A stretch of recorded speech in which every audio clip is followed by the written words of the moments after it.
Rasanya okey kot, saya nampak saya sendiri. Okey. Pelik pula aku tengok muka sendiri. Okey. Jadi sebelum kita berhenti rehat tadi, saya dah sentuh a bit mengenai fundamental. Ini apa konsep yang saya guna pakai dalam dinamik pasaran sebelum kita masuk kepada structure tadi ya. Okey, basic dia adalah kepada 3 benda, iaitu kepada liquidity, iaitu kecairan pasaran. Ini adalah faktor yang paling penting. Liquidity basically kalau anda nak buy ada seller. Kalau anda nak sell ada buyer. Itu liquidity. Itu kecairan pasaran. Anda boleh masuk market, anda boleh keluar market. Anda tak ada kebimbangan mengenai pasaran. Anda masuk boleh, anda keluar boleh. Okey? Sebab itu liquidity ni adalah faktor yang paling penting dalam pricing. Contohnya, simple. Anda nak jual kereta anda second hand. Anda nak jual pada harga 20,000. Tak ada buyer, tak ada transaksi tak berlaku. Jadi untuk menjadikan transaksi berlaku, anda kena lower the price sampailah jumpa. Kalau anda sanggup untuk lowerkan price, transaksi berlaku, ada liquidity. Sebab itu liquidity adalah faktor paling penting dalam pricing. Itu simple. Jadi inilah yang dibuat oleh Federal Reserve, dibuat oleh RBNZ, Bank Negara dan lain-lain dengan cuba untuk mengawal movement ekonomi dengan mempengaruhi likuiditi dalam pasaran. Itu adalah, kalau saya nak termkan dia, itu fundamental. Kepada cerita likuiditi pasaran. Kita ada bahagian kedua dalam pasaran. Ini adalah apa yang saya termkan sebagai fundamental. Okey? Sambil-sambil tu kita belajar direct kepada fundamental analysis. Sufi, saya letakkan simple dia.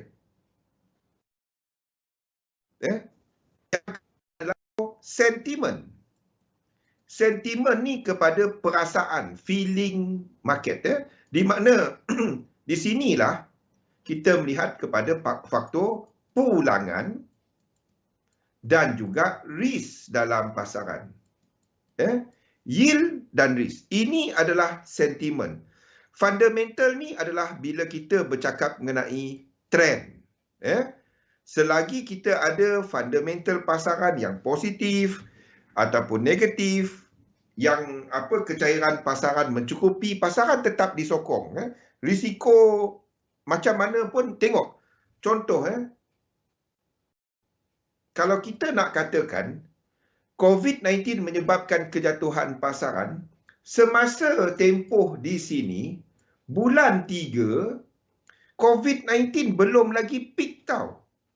Peak COVID-19 dekat US adalah pada waktu ini.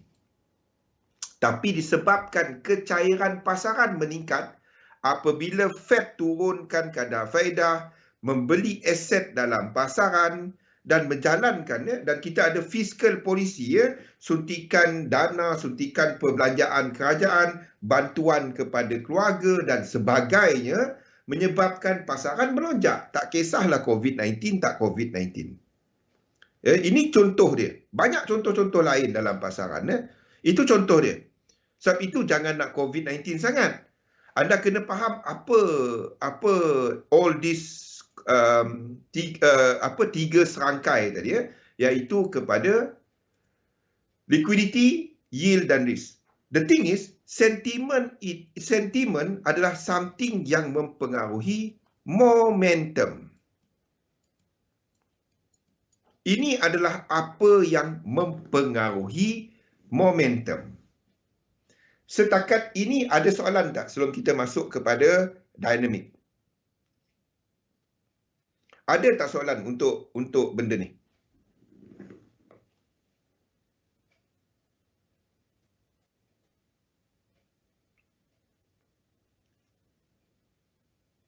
Saya tunggu sekejap. Saya tak nak masuk kalau ada untuk yang ini yang ini adalah yang basic. Bereh nak cuba relate lihatkan as whole including structure dengan sifat wave macam Zul banyak sangat dalam kepala. Risk on, risk off, book map, hunting liquidity. Okey, itu biasa. Bila anda tengah selam tu banyak benda yang menyebabkan dia bercampur-campur aduk dia punya info. Okey. So, sebab itu bila anda trade, fahamkan this basic. Kalau kita bercakap mengenai trend, kita connectkan kepada Elliott Wave. Kita connectkan kepada Elliott Wave. Kalau kita lihat kepada pergerakan dalam pasaran, instrumen yang dilihat trending adalah, of course kita ada yang short term, Bitcoin, kripto dan sebagainya. Daripada sudut instrumen pelaburan adalah kepada saham, pasaran saham. Kita tengok indeks-indeks utama clear daripada tahun 1890 lebih untuk Dow Jones, S&P 500 kemudian. Kita ada untuk whatever, kesemuanya menunjukkan trend. Jadi kita gunakan dia sebagai kita punya map. Sebab kalau kita tengok currency, kebanyakan currency adalah pergerakan ini. Ada yang trend, ada yang turun balik, trend balik, turun balik kan. Itu sifat currency. Nak tak nak, anda sedang melihat kepada dua central bank yang cuba untuk menstabilkan mata wang dia. Padahal pada masa yang sama, semua kerajaan cuba untuk menyokong pasaran jatuh dia masuk. Itu basic dalam market.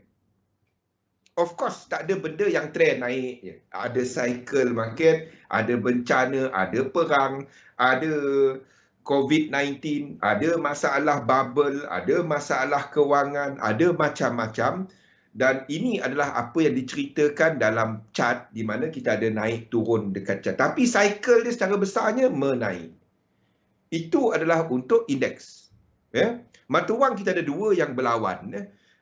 Ekonomi naik satu bahagian dalam ni, satu bahagian lagi ada bencana, satu bahagian masalah cuaca. Tetapi mata wang kita ada dua central bank yang cuba untuk menstabilkan nilai mata wang. Okey. Balik kepada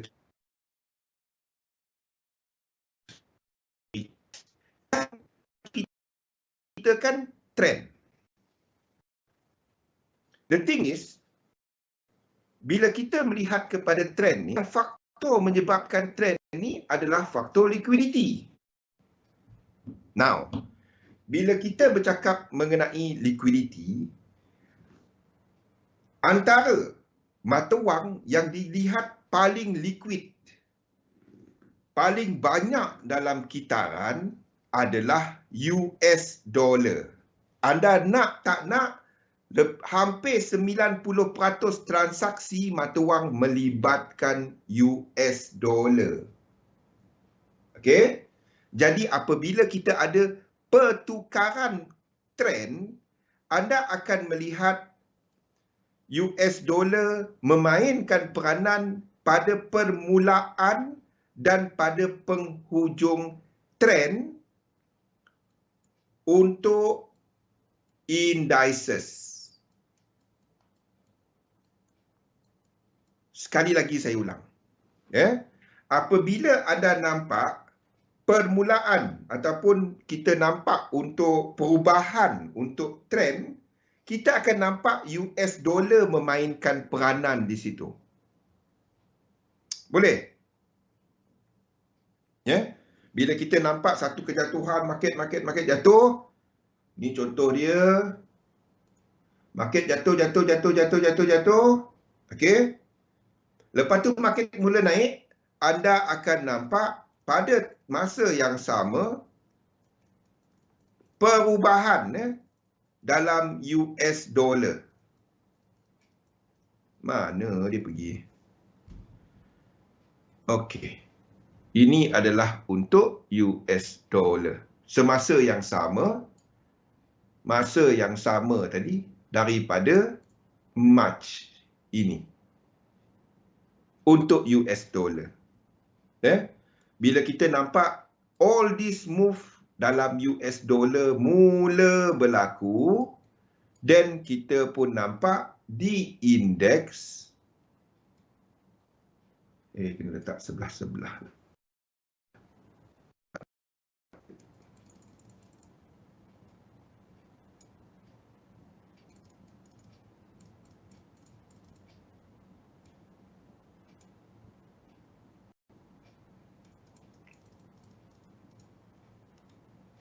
Okey, ini adalah untuk US dollar sejak pergerakan ini, dan kita ada pergerakan serupa di mana pergerakan menaik ini berlaku. Okey. Itu adalah untuk apa yang kita nampak perubahan trend. Perubahan trend akan dimulakan oleh US dollar. Dan penghujung trend akan dikuasai oleh US dollar. Kenapa? Bila kita ada kecairan yang meningkat, itu bermaksud ada banyak duit dalam market. Duit yang paling banyak dalam kitaran adalah US dollar. Bila kita ada supply untuk US dollar ditambah dengan Fed menurunkan kadar faedah, dengan Fed membuat asset purchase, dengan lain-lain bank pusat menyebabkan currency, cash mula naik, itu menyebabkan kita nampak pasaran naik, US dollar jatuh pada permulaan. Ini adalah untuk cycle baru pada permulaan. Boleh? Itu selepas something yang besar. Ada masanya US dollar boleh kuat. Tapi I'm talking about permulaan trend yang cycle, super cycle. Tak apa. Fahamkan yang ini dulu. Okey, untuk yang pertama, wave 1, untuk indeks, semasa wave 1 ni berlaku, anda akan nampak US dollar melemah. Wave 1. Okey, kelemahan US dollar sampai bila? Sampailah wave 3 ni habis. Tapi semasa wave 2 kepada 3, US dollar akan mula sideways sikit. Dia jatuh, lepas tu dia sideways sikit. Sampai wave 3 dekat sini, sekitar situlah. Momentum dia habis. 3 dalam 3. Mana 3 dalam 3? Inilah. 3, wave 3 dalam 3. Semasa ini habis, bila ini dah habis, anda akan nampak US dollar mula dah start. US dollar dah mula kuat balik. US dollar dia tak terlalu lemah. Dia akan mula membetulkan struktur dia. Okey, pada waktu ini. Pada waktu ini habis. Anda standby untuk US dollar pada start daripada sini. Start bila ini dah habis, lonjakan ini dah habis, dan pada waktu itu anda akan nampak US dollar mula mengukuh. Unless sini ada extension. Kita tak payah cerita extension dulu. Kita cerita pasal yang basic dahulu. Di mana ini adalah structure motif. I'm talking about motif biasa. Unless sini kita ada yang panjang-panjang. Wave 3 dia panjang. Tapi pada waktu ni kita tak nampak wave 3 panjang. Nampak tak? Tak ada. Tak ada. 3 dia sama je. Unless 3 kat sini extend 1618, 3 kat sini extend 1618, unless itu berlaku, itu cerita lain. Tapi pada waktu ni saya nak cerita pasal motif biasa dulu. Kalau itu berlaku, dan kelemahan US dollar di sini sejak daripada March ni will be supported. Sebab apa? Because kita akan ada permulaan untuk pasaran ambil untung. Di sini wave 5. Itu menandakan sekiranya aktiviti mengambil untung berlaku dan tak ada sebab baru untuk pasaran masuk dalam market, itu boleh menyebabkan kita nampak satu koreksi berlaku di indeks. Setakat ini boleh faham? Wave 1 dan wave 5 habis masuk 4 kepada 5 adalah masanya dolar. Wave 1 adalah dolar. Kita ambil dolar positif dahulu. Setakat ini boleh faham? Itu basic yang kita cover hari-hari. Okey. Of course, di dalam ni ada 1, 2, 3, 4, 5, 1, 2, 3, 4, 5, extension dan sebagainya. Di dalam yang ini. Okey. Di situlah kita menceritakan pasal sentimen. Wave 3 adalah semasa kita nampak grid yang tertinggi, sentimen yang paling positif dalam pasaran. Semasa kita ada momentum yang tinggi, RSI yang tertinggi,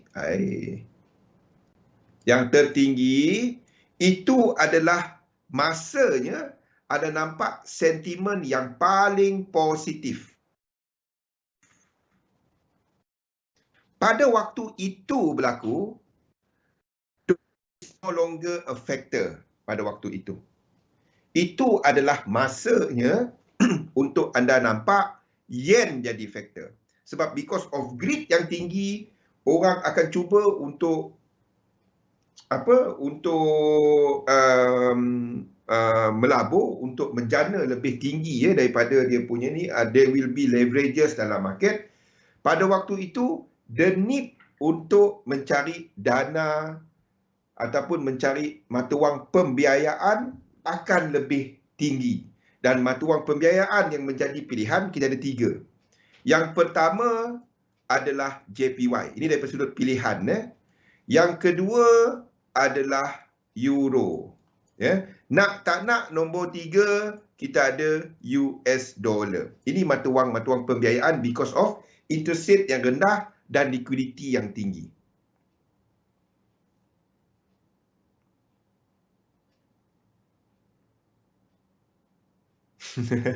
Ya, Sufi. Okey. Jadi ini adalah mata wang pembiayaan. Ini adalah mata wang pembiayaan. Kalau anda perasan, euro dia lambat sikit naik. Dia naik bulan 5 tahun lepas. Yang lain-lain bulan 3 start naik. Kenapa? Interest rate tu adalah kepada bila kita ada perubahan interest rate, itu adalah kepada fundamental. Tetapi bila anda kena faham, interest rate ni ada 3. Satu adalah interest rate policy, nombor 2 adalah kepada interest rate pasaran, nombor 3 kepada kadar pulangan kepada fixed investment. Ada 3. Secara besarnya 2 lah. Satu market rate, satu lagi adalah policy rate. Jadi policy rate. Tetapi market rate yang sebenarnya lagi penting. Kalau anda belajar fundamental, ramai yang belajar fundamental dia stop dekat bank pusat punya rate. Sebenarnya kita ada banyak rate.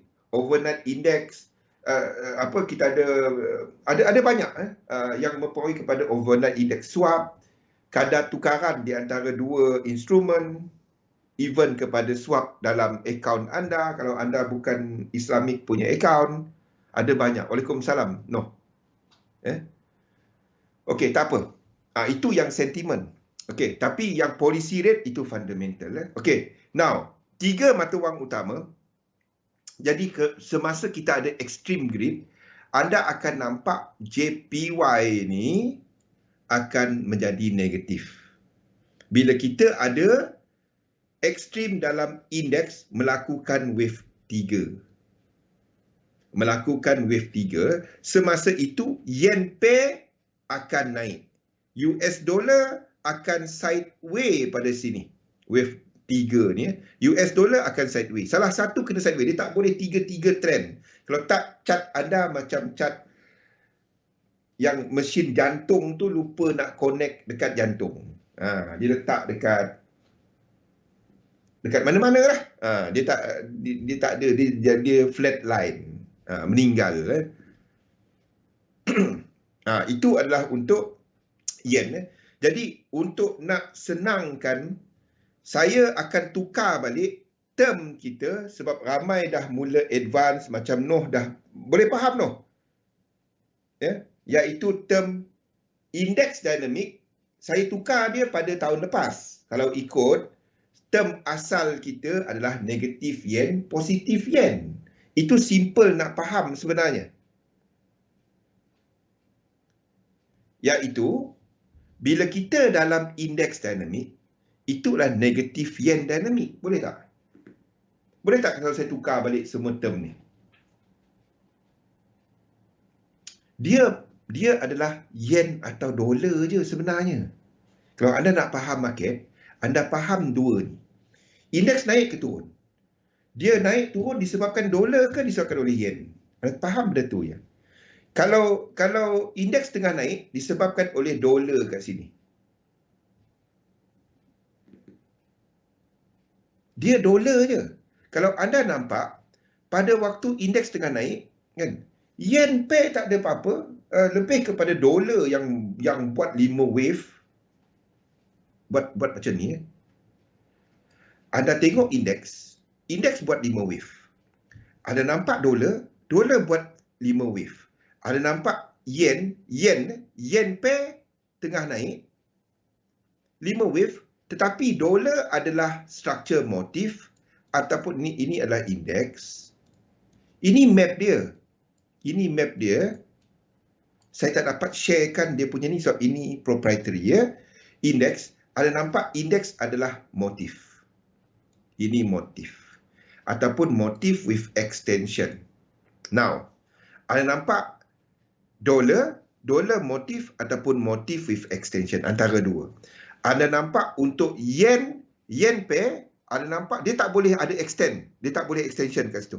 Biarpun indeks extend, tak dapat. Dia akan buat sama ada motif biasa ataupun diagonal. Dia tak boleh ada extension. Itu wave 1. Kalau kita tengah tengok wave 1.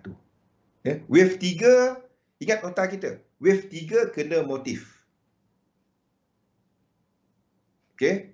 Kalau anda nampak, ini sedang berlaku, mana yang trend? Indeks trend, tapi pada masa yang sama, trend dalam indeks diikuti oleh trend dalam dolar. Tak kisah, kalau dolar ke atas pun tak kisah, boleh. Anda akan nampak, salah satu tak trend. Salah satu dia naik, tapi dia tak semeriah. Kalau ini jadi, kita ambil yang simple dulu. Okey, kita ambil yang berlawan dulu. Di mana dolar, ini adalah US dollar, ini adalah yen. Jadi kalau anda nampak benda ni, kekuatan dekat indeks adalah dipengaruhi oleh kelemahan dekat US dollar. Jadi pada waktu itu bukan yen factor, itu dollar factor. Jadi kalau ini berlaku,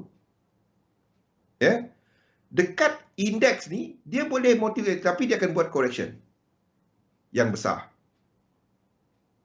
Di mana sini akan buat correction yang kecil. Dolar akan buat correction yang besar. Tak apa. Itu saya terlebih awal. Fahamkan adakah dolar ataupun yen. Kalau dolar ataupun yen, itu bukan wave 3. Sorry. Kalau pergerakan indeks adalah dipengaruhi oleh dolar, itu bukan wave 3. Itu some sort of wave 1 ataupun wave 5.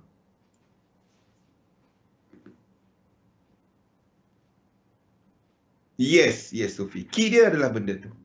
Tapi tentukan, anda nampak indeks naik, anda nampak indeks jatuh, adakah US dollar? Kalau dia US dollar, then itu adalah wave 1 ataupun wave 5. Boleh? Dia tak boleh menjadi ataupun dia A ataupun C ataupun W ataupun Y. Kalau A dia adalah kepada diagonal ataupun bukan motif dengan extension. Kalau dia tengah buat correction. Boleh tak indeks naik ke atas dengan laju? Boleh. Tetapi diikuti oleh dolar yang jatuh dengan laju, itu adalah wave 1, bukan wave 3. Mungkin 1 extension ataupun 5 extension or whatever. Okey? Jadi ini adalah dollar move. Kalau dollar move, indeks bukan wave 3. Faham? 1 atau 5 ataupun A ataupun C. Ataupun W ataupun Y lah, whatever. Ataupun X, whatever. Yang penting dia bukan wave 3. Boleh? Okey, itu adalah untuk indeks dengan dolar.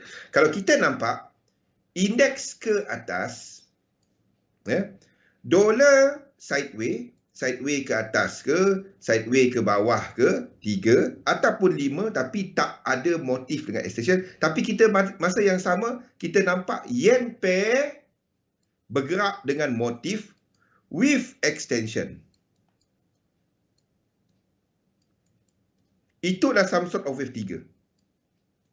Dan pergerakan pasaran adalah dipengaruhi oleh yen.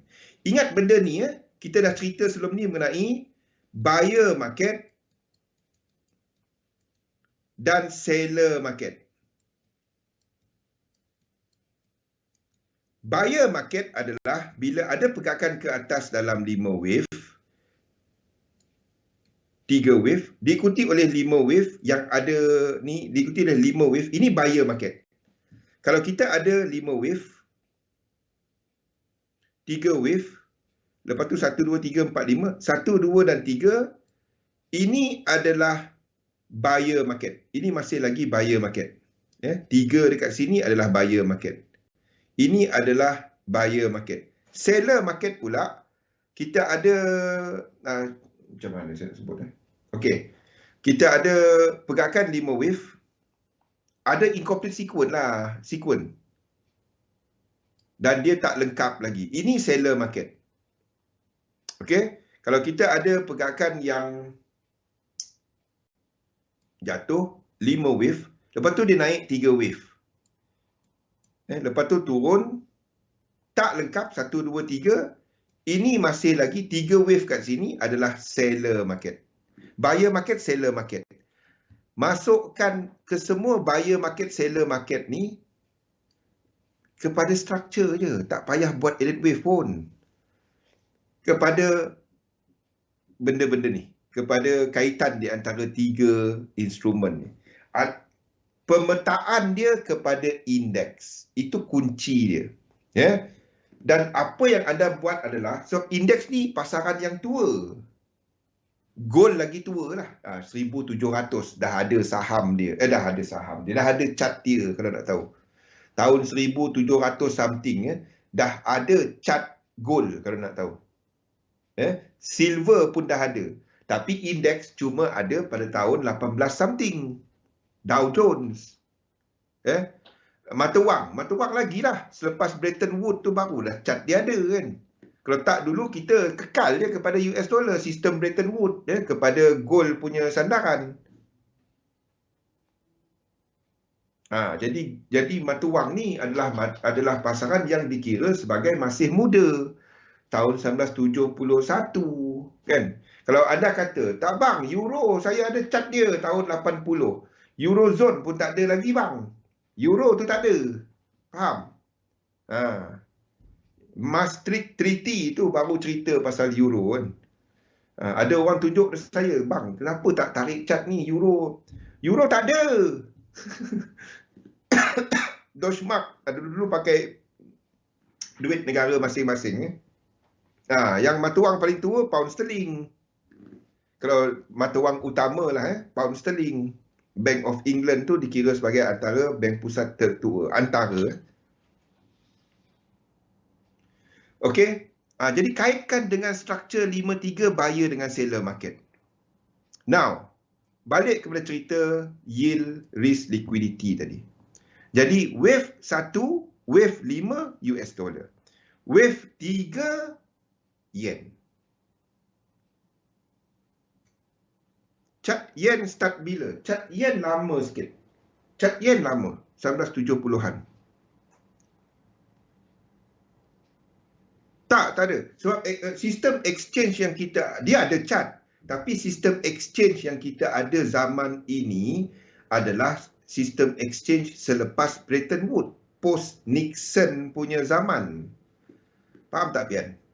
Jadi kalau anda tengok pricing yang sebelum tahun 1971, anda tak dapat gunakan, sebab itu pada waktu tu kita ada regime of fixed rate. Mata wang macam ringgit, RM3.70, chart dia macam tu je. Anda nak tengok macam mana. Setiap hari bank negara cuba untuk pastikan ringgit tak jatuh, tak naik kan. Jadi anda tak dapat gunakan chart tu sebagai reference ataupun dalam lukisan. Faham tak? Ringgit tahun berapa? Tahun 1997 kan. Kita pernah packkan ringgit kan.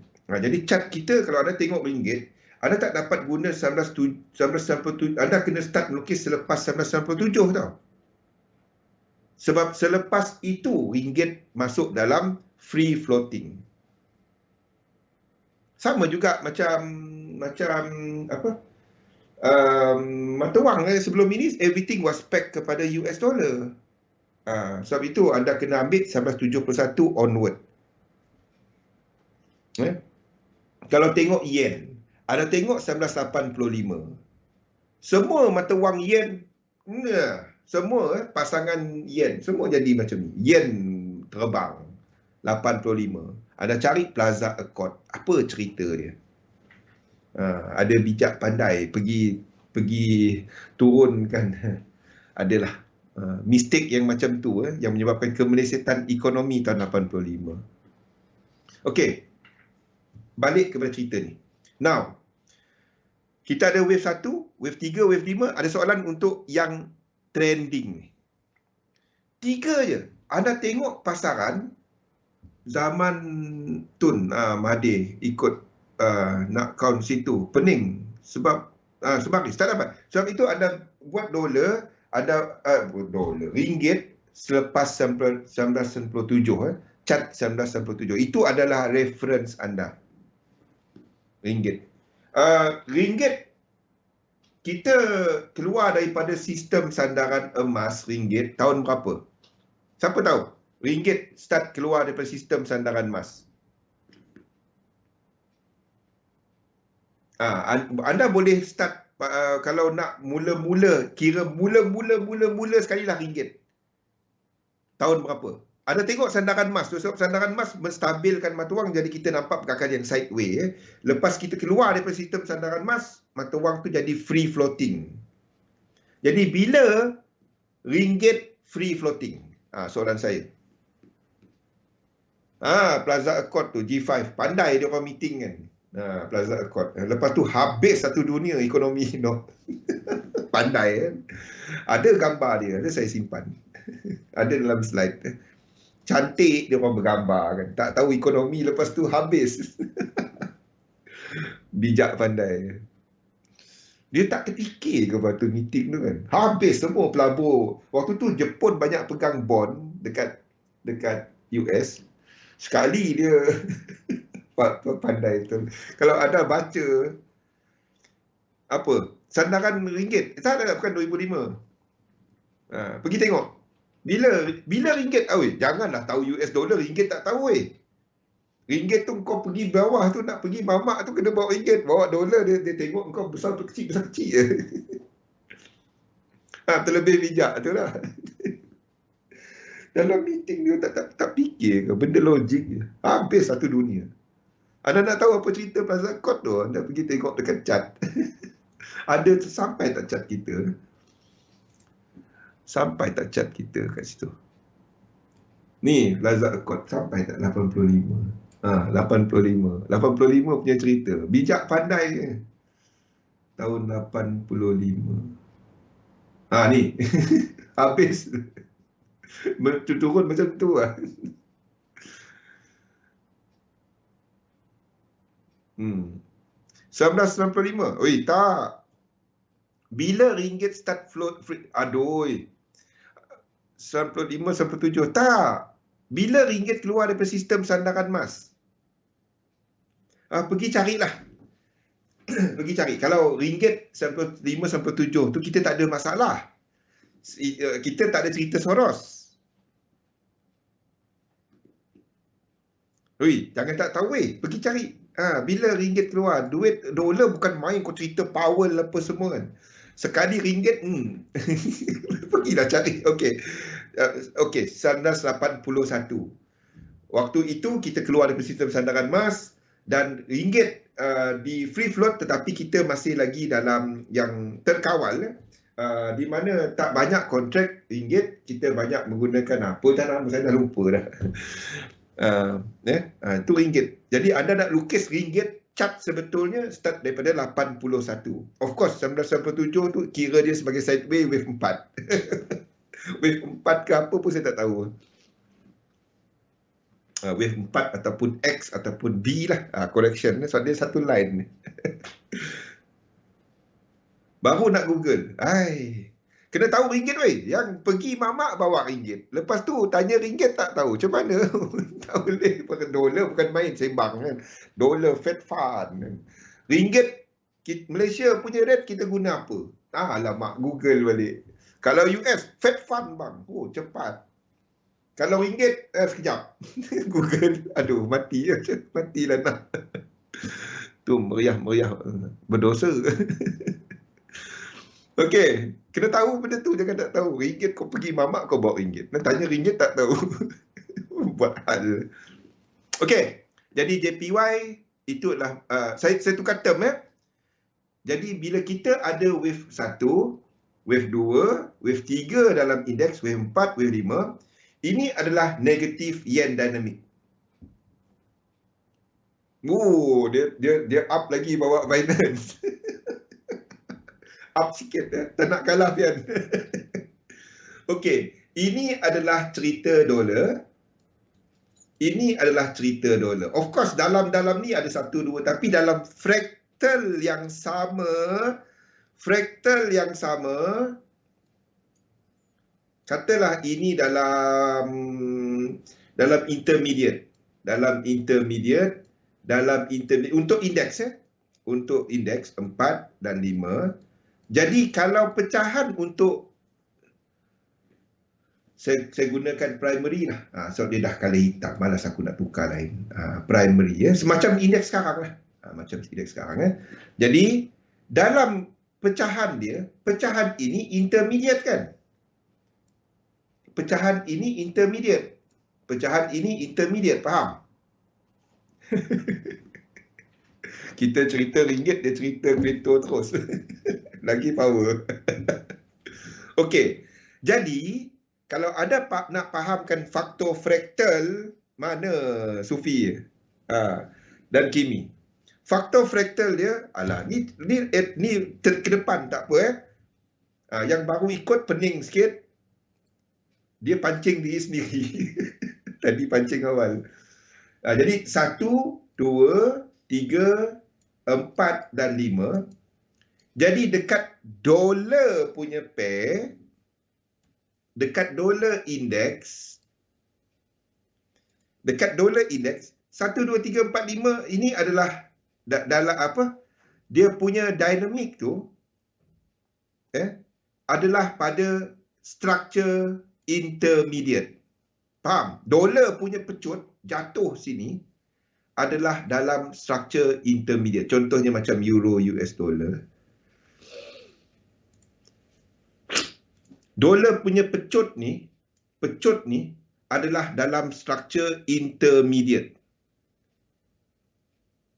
Mana? Dalam structure intermediate. Dalam structure intermediate. Intermediate yang dia pecut. Faham tak? Dolar pair dia akan pecut dalam structure intermediate. Chart saya bercerita benda ni tau. Saya tunggu tak ada orang tanya pasal fractal. Fractal ni yang paling penting dalam Elliott wave. Tapi tak payah pun. Saya cuba untuk jelaskan 5-3. Tapi kalau ada tahu benda ni, itu advantage kepada faktor time. Faktor time untuk melukis. Ini caranya untuk bagi mereka yang nak pilih fractal. Fractal apa aku nak lukiskan? Ni untuk Elliott wave lah. Faham tak? Faham ke tak faham ni? Ini sepatutnya kita cerita dalam dua, baru perasan. Okey. Jadi pecut dia adalah dalam intermediate. Sebab fractal di sini, ini time frame sebenarnya. Pecut dia di sini adalah intermediate. Pecahan ini adalah intermediate. Okey. Tak apa. No. Ini cuma faktor timing. Ini cerita time. Fractal ni time. Maksudnya time frame chart mana? Adakah H1 ke H4 ke? Jadi kalau anda tengok yang biru tu adalah kepada weekly punya chart. Weekly punya maksudnya dia akan trading dalam berminggu-minggu lah. Sebab Zul lukis ada biru dengan merah dekat H4, H1. Apa tu? Jadi ini kita sedang lihat wave 1 punya ni. Jadi kita akan ada dolar yang akan pecut dalam fractal intermediate. Sebab pecahan sini adalah pecahan intermediate. Ini adalah primary. Jadi dolar akan pecut dalam intermediate. The whole thing kat sini adalah wave 1 cycle. Jadi kita akan ada dolar di sini di mana intermediate dia dah habis. Dia punya pecut tu extension dia adalah dalam primary. Itu je. Primary kecil. Maksudnya kalau dolar kena kecilkan satu fractal dari indices. Sebab macam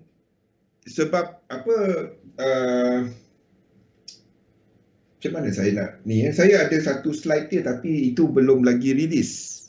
Tunggu dia release, saya akan kongsikan kepada faktor time ni kepada fractal. Azim?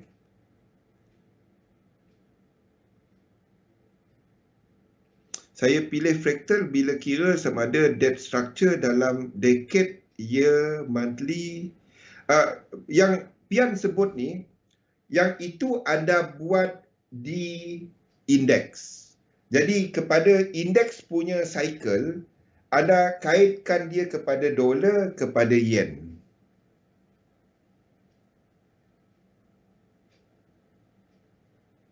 Faham tak? Map kita daripada sudut timing, daripada sudut structure, daripada sudut momentum, kesemuanya adalah kepada indeks. Itu adalah map utama kita. Apa-apa semua kepada ini. Okey, keseluruhan struktur ini adalah cycle. Ini adalah cycle.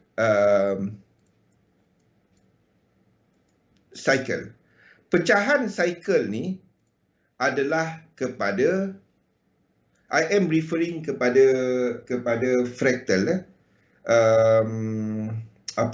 Yang ini merah. Lepas merah kita ada hitam. Lepas hitam kita ada biru. Okey, semua ni adalah time. Okey.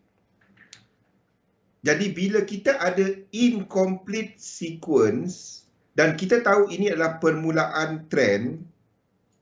Okey. Permulaan trend untuk indeks. Bila kita ada higher high yang break satu ni dan kita ada incomplete sequence. This one follow. kita sedang melihat sekuen dalam primary. Ya? Dan kita tahu ini adalah permulaan untuk satu reversal. Dan inilah wave 1, cycle. Jadi wave 3 di sini, dan kita lihat wave 1, kita masih besarnya adalah dollar dynamic. Itu dollar dynamic. Kita akan dapati dolar punya kelemahan dalam ini. Yang biru ni. Yang ini. Dalam yang biru ni lah. Dan euro US dollar lukis. Yang ini tak. Tapi sama lah dolar index. Mana euro US dollar aku hilang balik. Anda akan dapati that one bila kita jangkakan dolar akan ni, bila kita ada 3 dalam 3 untuk structure intermediate. Dan kalau anda ambil masa dia, ini akan berlaku sewaktu ini. Dalam ini, selepas ini berlaku. Selepas wave 2 ni berlaku. Itu adalah masanya kita akan dapati untuk, sepatutnya itu adalah kepada yen dynamic kan. Tapi sebab besar dia adalah dolar dynamic, jadi kita akan dapati dolar punya trend adalah semasa pecahan di sini. Itulah dolar punya trend. Sebab besar dia adalah kepada dolar, bukannya yen. Bukan yen. Masa ni bukan yen. Ini wave 1. Wave 1. Bukan dolar. Bukan yen. Dolar. Permulaan daripada selepas satu ni. Kalau kita ada yen punya ni, kalau sini ada extension, kalau anda dapati dalam ni ada extension, di mana kita ada 1, 2, 3, lepas 1, 6, 1, 8, itu bukan dolar. Itu yen. Dan yen pair akan buat yang entah apa-apa. Tapi kita tak nampak benda tu. Kita nampak di situ adalah wave 3 motif biasa. Jadi ini adalah wave 1. Ini adalah keseluruhannya motif wave biasa, bukan extension. Jadi ini adalah dolar dynamic. Ini bukannya yen dynamic. Ini bukan negatif yen. Ini adalah wave 1, bukan wave 3.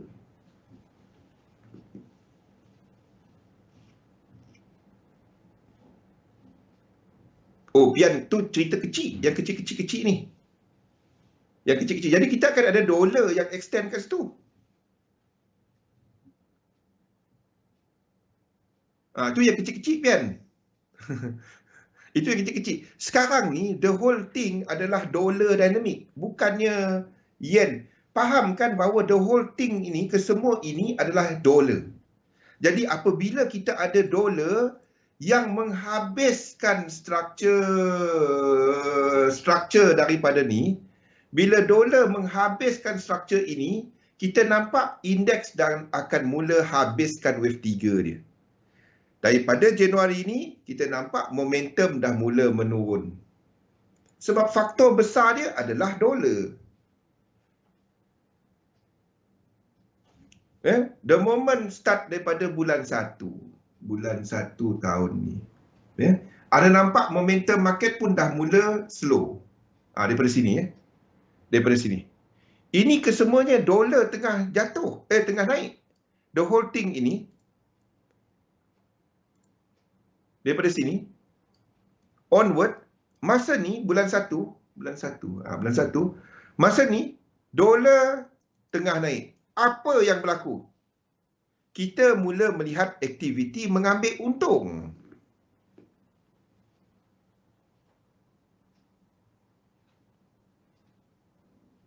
Yes, Sophie. Kita sedang melihat aktiviti mengambil untung dalam pasaran. Bila-bila kita akan nampak pergerakan jatuh ke bawah. Bila-bila, next cycle, next pusingan nanti, kita akan cerita pasal all this corrective. Kita tengah cerita pasal motif je dahulu.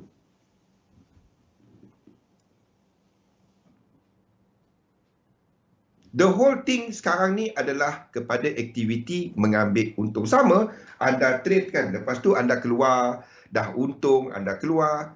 Bila anda keluar euro US dollar anda keluar Apple anda keluar gold anda menukar kepada US dollar. Itu sebabnya dolar tengah naik. Kena pula dolar nak naik rate. Bagus aku simpan dalam dolar. Sama. Kalau ambil daripada sudut fundamental lah. Tapi bagi saya teknikal. Saya tengok teknikal. Teknikal nampak benda tu saya katalah dolar. Saya nak kata macam mana? Memang dolar. Itu je.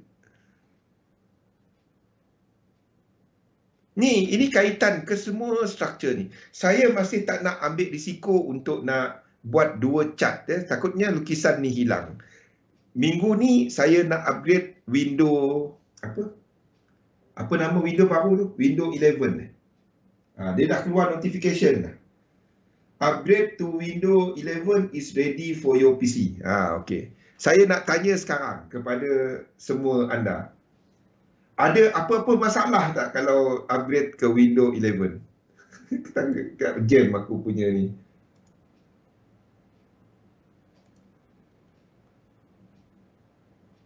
Boleh cakap dengan chat dah. Boleh.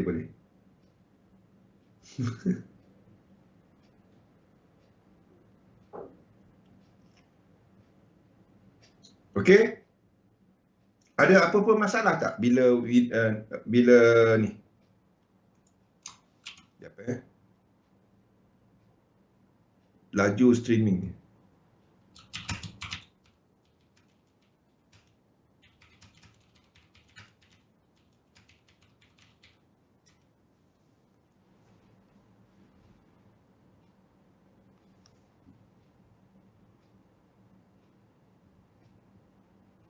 Okey, so faktor sekarang ni setuju tak saya kata kalau ia adalah US dollar punya faktor? So kita memang nampak dekat chart. Everything pada waktu ni the US dollar.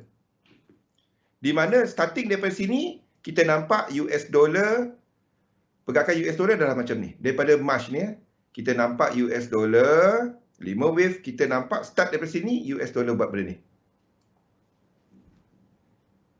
Saya tak update. Leo, jangan update dulu. Tunggu stable. Alamak.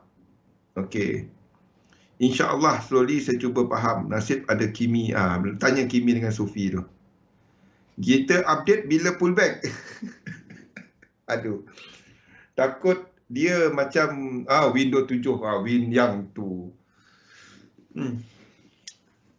Nanti kita cerita benda tu. Window 7 tu. Saham ni pun jatuh. Microsoft pun jatuh. Windows 7 fail.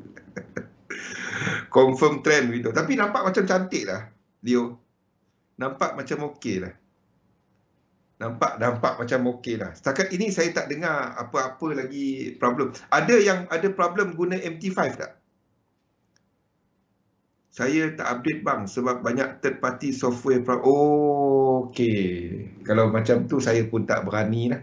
Epic Pen kat tepi ni kan tak ada jalan lah. Okey, jadi kalau macam tu saya update, saya download dulu MT5, letak dalam second folder, lepas tu kita buat satu chart lain. Senang saya nak letak dua chart ya. Okey. Okey. Ala-ala Apple. Apple tak best. Dia ala-ala Android. Bagus. Tunggu incomplete sequence dulu. Confirm trend baru both by limit. Betul? Tunggu update dia. Tunggu first ataupun second update dia ataupun pack dia kan. Okey. So, daripada sini kita dah nampak dolar punya kekuatan dan itu bermaksud kita dah mula melihat kepada pergerakan korektif dan anytime struktur ini boleh habis. Sebab nak tak nak, whatever it is, dolar di sini adalah 5 wave. Anda nak tak nak, ini adalah trend. Ini adalah trend. Okey, dan kita sedang melihat kepada struktur ni. Kita sedang melihat kepada struktur 3 wave. But ingat, ini lepas 1618, jadi kita akan extendkan dia. Setakat ini kita baru nampak 1, 2, 3, 4, 5, 6 dan 7. Anda perlu tengok dua lagi higher high. Dia perlu pull back dulu 6 dan 1, 2, 3, 4, 5, 6, 7 baru dia dapat jatuh. Jadi dolar masih ada kekuatan. The moment dia break 1618 ni, kita akan, dia macam ni tau. Nampak 1, 2, 3. Kalau 3 tu ada 1 dan anda katakan structure di sini adalah correction. Anda nampak 1, 2 dan 3. Jadi dia tak jadi 3. Ingat, next angka adalah 7. Jadi anda jadikan dia sebagai 7. Jadi 7. Jadi saya tak ada Nostradamus.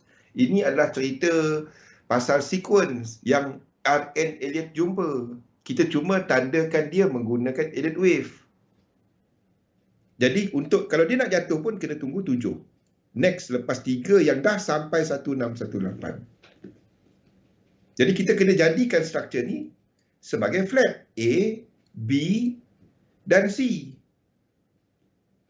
Jadi lukislah. Kalau setakat Elliott wave, lukis macam-macam pun boleh. 1, 2, 3, 4 dan 5. Itu Elliott wave. Faham? Okey. Now, balik kepada market dynamic.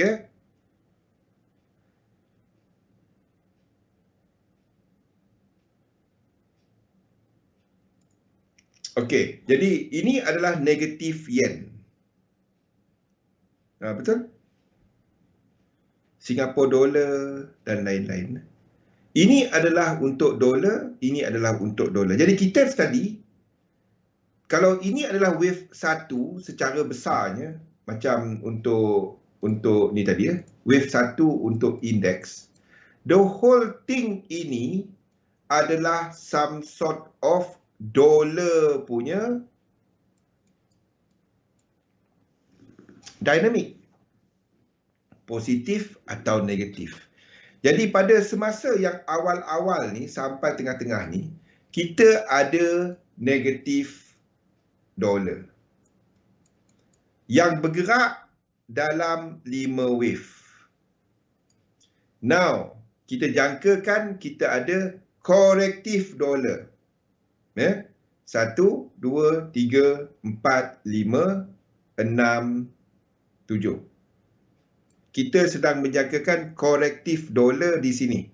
Korektif dolar. Jadi, bila dolar ni sedang korektif, ini akan extend tau. Sebab bila dolar extend, bila dolar korektif, kita tak akan ada yen yang kuat. Anda tak nampak yen kuat. Sebab dolar indeks masih ke atas. Jadi kita jangkakan untuk sekarang ni extend. Tu kita jangka extend. Dia cuma boleh jatuh besar macam ni kalau ada kekuatan yen. Dia boleh jatuh dengan kekuatan US dollar tapi tak jatuh dengan motif ataupun tak jatuh dengan momentum. Dia boleh jatuh tetapi jatuh dalam 3 wave ataupun jatuh dalam diagonal. Dia tak jatuh dengan extension. Boleh? Susah saya nak terangkan dia dengan melukis macam ni. InsyaAllah saya cuba untuk dapatkan slide tu approve. Kalau dapat, anda fikirkan benda ni je. Dolar atau yen. Lepas tu anda tengok indices. Adakah indeks sedang naik? Kalau dia tengah naik, adakah dia dalam buyer market? Lepas tu anda tengok dolar. Kalau dolar dalam buyer market juga, jadi kita adalah dalam market yang dipengaruhi oleh dolar. Kalau kita tengok dolar dalam seller market, yen dalam buyer market, itu adalah yen.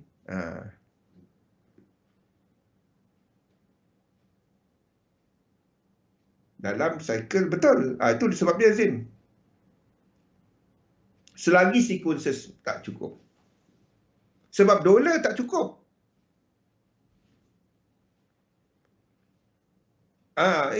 Itu basic je lah. Jadi balik kepada cerita yield, risk dan liquidity tadi. Tak habis. Ada banyak lagi saya cuba sampaikan. Kita dah tinggal 1 minit je lagi. hari Isnin kita ada topik pengurusan risiko. Kita akan bincangkan balik benda ni pada hari Isnin. Dan selepas tu pembentukan minda. Minggu satu lagi baru kita cerita lebih mendalam. Ini belum dalam lagi tau. Ada lagi benda dalam faktor-faktor kecil-kecil, tapi kita baru cerita motif, belum cerita korektif lagi. Baru wave 1. Pengsan aku topik ni.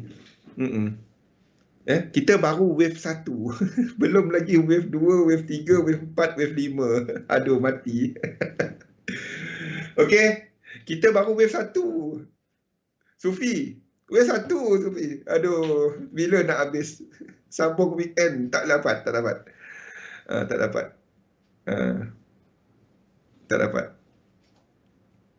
dapat. Weekend ni saya tak dapat. Weekend depan, weekend satu lagi fully book. Tak dapat. Kalau saya ikut, saya okey je. Tapi tak dapat. Masa tak ada. Kita kena cari 4-5 jam. Tak apa, nanti Pian akan rekod balik. Separuh. Kita baru wave 1. Okey? Itu saja. Irina dah tegur kat situ, dah time. Dia time kat situ, saya tak nampak. Okey, labur dalam satu sistem, dagangkan sistem anda. InsyaAllah kita jumpa lagi pada minggu depan. Selamat berhujung minggu semua. Terima kasih. Assalamualaikum warahmatullahi wabarakatuh. Thank you semua.